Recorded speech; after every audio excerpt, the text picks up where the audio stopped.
Ah, ça y est, enfin c'est le retour de Cinépop Disney. Ah bah il était temps. C'est pris pour Antoine Daniel le gars. Oui, je sais, ça va, ça fait 8 mois. Bon, je sais que tu voudrais rester là pendant que je faisais la vidéo, mais laisse-moi bosser s'il te plaît. Du coup, je vais pas vous faire attendre plus longtemps, mais avant ça, c'est quand même intéressant de se rappeler où on est Disney à ce moment-là. Vous le savez, Walt Disney était déjà décédé depuis quelques années. Mais cette fois-ci, c'est la première fois qu'un long métrage d'animation Disney est mis en chantier sans la bénédiction du père fondateur. Autant vous dire qu'ils étaient attendus au tournant. Même si dans les années 70, le public et la critique n'attendaient pas forcément de la compagnie qu'elle révolutionne l'industrie. Financièrement, c'est pas la joie et ça fait quelques films que ça se ressent. En même temps, c'est pas pour rien qu'on appelle ça le Dark Age. Cela dit, Walt n'est pas non plus complètement étranger au projet, puisque l'idée d'adapter une histoire moyenâgeuse lui avait déjà traversé la tête dans les années 30. Mais il était pas super chaud pour que l'un de ses héros soit du mauvais côté de la loi. Plus tard, dans les années 50-60, ce genre de récit était revenu sur la table, avec un projet d'adaptation du roman de Renard, dans un film où le coq Chanteclair aurait un rôle important. Sauf qu'à ce moment-là, le projet tombe contre celui de Merlin l'Enchanteur, et on sait très bien à quelle production Walt donnera le feu vert. En fait, c'est pas plus mal que le film soit sorti plus tard, parce que pendant le McCarthyisme, le livre a été retiré de certaines bibliothèques américaines parce qu'il était considéré comme de la propagande communiste. Ambiance. Tout ça pour dire que Robin des Bois ne tombe pas du ciel. Il y a d'ailleurs eu une version en prise de vue réelle en 52. Et que même si Walt n'a pas participé au développement, son ombre plane sur absolument toute l'œuvre. Robin des Bois, sans même le dessin animé, vous connaissez.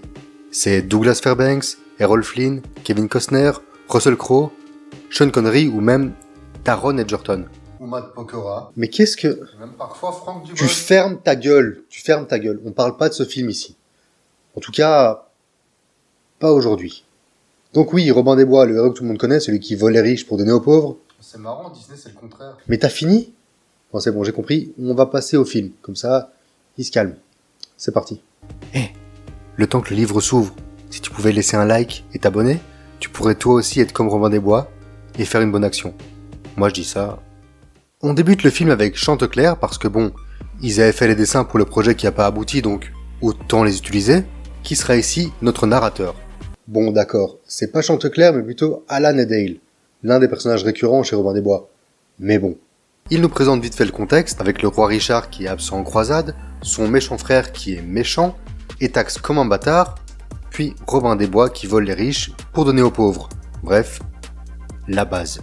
Enfin, sauf qu'ici, ça se passe dans le royaume des animaux avec des personnages anthropomorphiques, comme Grand Coquin dans Pinocchio ou encore, plus récemment, les personnages dans Zootopie. Dites, c'est moi ou ils aiment beaucoup les renards ? D'emblée, j'aime l'énergie qui se dégage de Robin et Petit Jean. Une attitude totalement cool, détendue, désinvolte. À l'image en fait de ce que pouvait proposer Errol Flynn à certains moments. D'ailleurs, cette scène est un clin d'œil direct à celle-ci, qui est la rencontre des deux protagonistes dans le film de 38. Après avoir échappé au shérif et à ses hommes aussi doués que des stormtroopers dans un couloir, Petit Jean s'interroge. Ne prennent-ils pas trop de risques ? Est-il juste de voler aux riches pour donner aux pauvres ? Ce à quoi Robin répond qu'ils se tracassent trop et qu'ils ne font qu'emprunter à ceux qui ont trop de fortune. Et en 2 minutes et seulement quelques lignes de dialogue, les personnages et leurs causes sont parfaitement définis. Et ça va être comme ça pendant tout le film. Effectivement, les personnages sont le vrai point fort de ce Disney, qui réussit à tous les faire exister en seulement un peu plus de 80 minutes. C'est parfois facile, comme dans la scène suivante où le prince Jean, un lion chétif, s'extasie devant ses pièces d'or en criant « Taxe ! Taxe !» et en jouant avec son argent comme s'il devait réveiller Louis de Funès dans la folie des grandeurs. Il n'a pas encore fait une phrase complète et on sait déjà tout de lui. Ou presque. Pareil avec son conseiller, un serpent, qu'on sait déjà sournois, rien qu'en le regardant. Tiens, me rappelle quelqu'un, lui. On a beaucoup parlé dans la vidéo précédente du show don't tell. Une pratique qui n'est pas du tout utilisée dans le film d'ailleurs. Ici, si vous voulez savoir ce que vaut le prince en tant que leader, il suffit d'une scène. Voilà. La couronne est trop grande pour lui. Sa robe aussi. C'est basique, mais au moins c'est clair. Female bandits, what next? Rubbish. Sexiste en plus. Robin et Petit Jean se déguisent en diseuses de bonne aventure pour voler le cortège, ce qui a pour effet de faire disparaître et apparaître des doigts sur les mains du prince, c'est très bizarre, et il s'enfuit laissant le lion dans la boue. Ouais bon, il représente aucune menace en fait lui, c'est un gamin de 5 ans à qui on a donné du pouvoir. À Nottingham, on retrouve notre loup shérif, là pour récupérer les taxes, c'est-à-dire plus ou moins chaque cent qu'il peut trouver. Alors je suis pas certain que ça fonctionne comme ça les taxes, mais bon, ça appuie sur le côté sans pitié des gens au pouvoir. Volant à un vieil estropié, à un gamin le jour de son anniversaire, et en tout cas maman elle a pas chômé, et à un aveugle. Mais heureusement, l'aveugle, c'était Robin des Bois, qui va sûrement reprendre tout cet argent pour le rendre aux pauvres. Ah ben apparemment pas, il laisse le shérif partir, par contre il offre un arc aux gamins. En tout cas, il y a un truc qui est sûr, c'est qu'ils mangeront pas aujourd'hui. Ah non ça va, il donne quand même un peu d'argent à la mère. Il m'a fait peur le con. Enfin, il a quand même offert une arme à un gosse. Faut pas le souci, c'est pareil pour tous les sorciers de 11 ans. Mais tu t'arrêtes jamais toi? Le petit lapin part avec ses sœurs et Franklin, qui sait peut-être compter 2 par 2 mais n'a toujours pas de chaussures, et tape sa flèche dans la cour du château. Sérieux? T'avais littéralement tout le village et les champs alentours pour tirer, et t'envoies ta flèche juste là? Champion. Heureusement pour lui, il tombe pas sur des gardes assoiffés de sang, mais sur Marianne et Dame Gertrude, occupées à faire un badminton. Parce que pourquoi pas un badminton? C'est cool le badminton. Moi je me demande juste pourquoi cette poule a un décolleté, mais j'ai aucun souci avec le badminton. La scène introduit donc Marianne, célèbre love interest de Robin, et on apprend qu'ils se connaissaient déjà quand ils étaient jeunes. Comme ça, c'est facile, pas besoin de développer une histoire, ils se connaissent déjà, faut juste qu'ils se retrouvent, ça fait gagner du temps. Et puisque le hasard ou le scénario fait très bien les choses, il y a dans quelques jours un tournoi de tir à l'arc, et le gagnant recevra un baiser de Marianne. Ok, c'est très douteux comme récompense, mais si vous voulez. En fait, c'est un coup monté du prince qui, sachant Robin amoureux de Marianne et fort au tir à l'arc, se dit qu'il ne pourra pas passer à côté d'une si belle occasion. Il arrive déguisé avec un accoutrement rappelant celui des Rolf Flynn dans la même scène, sans le bec ni les échasses, quand même. Et défonce tout le monde pendant que Petit Jean fait copain-copain avec le prince, et que Triste Cire, le serpent, qui a démasqué Robin, vole avec la tête dans un ballon, pendant que le responsable des bruitages s'amuse à faire sa meilleure imitation de serpent volant. De 1, je trouve ces bruitages faits à la bouche très drôles, et de 2, j'ai aucun souci avec un serpent qui vole dans un ballon, dans le même univers qu'un renard qui veut tirer à l'arc. Et en moins, faut être cohérent. Évidemment, Robin gagne, fendant la flèche de son adversaire, ce qui est possible, regardez. Captures Byron's perfect shot. Right down the shaft. The legend is true. Robin Hood could split an arrow, and it only took me 937 tries. Et gagne le baiser de Marianne. Sauf que non, il est démasqué, puis arrêté, puis condamné à mort. Boy, that escalated quickly. Heureusement, Petit Jean menace son prince homonyme, Robin est relâché, et c'est la bagarre. La bagarre. Ou bien une parade nuptiale pour les 2 renards qui attendent apparemment juste de pouvoir ken. You have 6 children. Oh, a dozen at least. J'en connais une qui veut rivaliser avec Maman Lapin. Il s'échappe et on a droit à la scène romantique au clair de lune avec une petite chanson, également un grand classique du genre. C'est mignon, mais bon, comme ils viennent tout juste de se retrouver, c'est un peu rapide. Comparé à celle, par exemple, très poétique, de La Belle et le Clochard. Ils chantent, ils dansent, ils festoient, et décidément il y a des trucs qui me semblent très communs ici, mais tout le monde est content. Ah d'accord, il le fait exprès.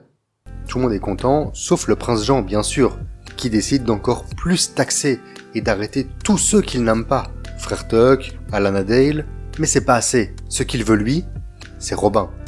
Il va donc lui tendre un piège, parce que ça va être très bien fonctionné la première fois, en prévoyant la pendaison de Frère Tuck.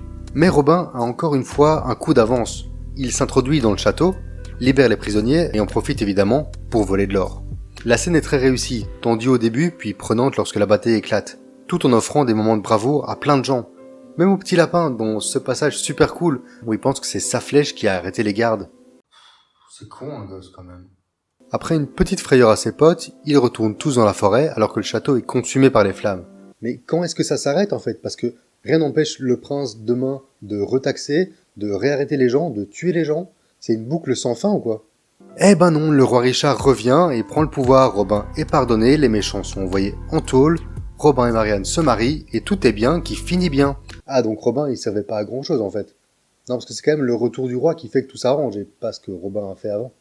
Ah ouais, le retour du roi, Aragorn et tout, je connais. Quoi? Non, Richard. Tu suis un peu ou pas du tout? Je m'appelle pas Richard. Pour moi c'est justement le principe. Robin des Bois n'est pas là pour tout arranger. On sait que voler les riches pour donner aux pauvres ne va jamais tout résoudre, que les riches vont in fine récupérer tout cet argent.